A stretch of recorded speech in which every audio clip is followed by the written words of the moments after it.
తెలంగాణలో ఇవాల్టి జూన్ 27, 2025 తాజా వార్తలు కింద ఇవ్వబడ్డాయి. ప్రధాన వార్తలు. Phone tapping case. Phone tapping కేసులో రోజుకో కొత్త విషయానికి వెలుగులోకి వస్తోంది. ఆంధ్రజ్యోతి ఎండి రాధాకృష్ణ ఫోన్ కూడా ట్యాప్ అయినట్లు వార్తలు వస్తున్నాయి. పలువురు మంత్రులు, ఎంపీలు కూడా తమ ఫోన్లు ట్యాప్ అయ్యాయని ఆరోపిస్తున్నారు. మంజీరా డ్యాం ప్రమాదం. నిర్మాణ లోపాల వల్ల మంజీరా డ్యాంకు ప్రమాదం పొంచి ఉందని పలు హెచ్చరికలు ఉన్నప్పటికీ వాటిని పట్టించుకోవడం లేదని తెలుస్తోంది. కొత్త రోడ్డు పనులు.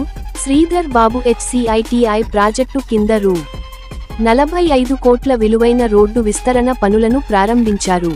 కాంచా గచ్చిబౌలి భూమిపై విచారణ. కాంచా గచ్చిబౌలి భూమిపై రూ. 10,000 కోట్ల రుణాన్ని సెబీ విచారించాలని హరీష్ రావు కోరారు. హైకోర్టు న్యాయవాదుల ఆందోళన. జస్టిస్ మౌషూమి భట్టాచార్య బెంచ్ను హైకోర్టు న్యాయవాదులు బహిష్కరిస్తున్నారు. జురాల ప్రాజెక్టుకు సమస్యలు. కృష్ణా నదికి వరదలు పెరగడంతో తెలంగాణలోని జురాల ప్రాజెక్టు తీవ్రమైన నిర్వహణ సమస్యలను ఎదుర్కొంటోంది. ఇతర వార్తలు. బోనాలు ఉత్సవాలు. హైదరాబాద్లోని గోల్కొండ కోటలో బోనాల ఉత్సవాలు ఘనంగా జరుగుతున్నాయి.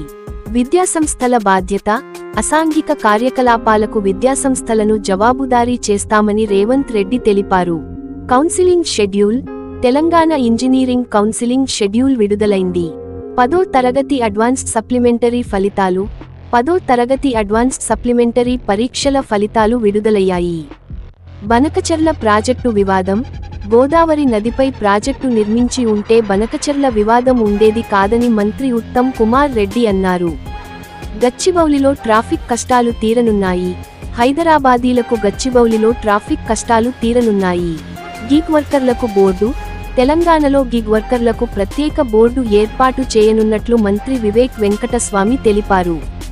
కొంతమంది మంత్రుల ఫోన్లు ట్యాప్ అయ్యాయి. మంత్రులు జూపల్లి కృష్ణారావు, ఏలేటి మహేశ్వర్ రెడ్డి మరియు ఎంపీ రఘునందన్ రావుల ఫోన్లు కూడా గత ప్రభుత్వ హయాంలో ట్యాప్ అయ్యాయని వారు ఆరోపించారు.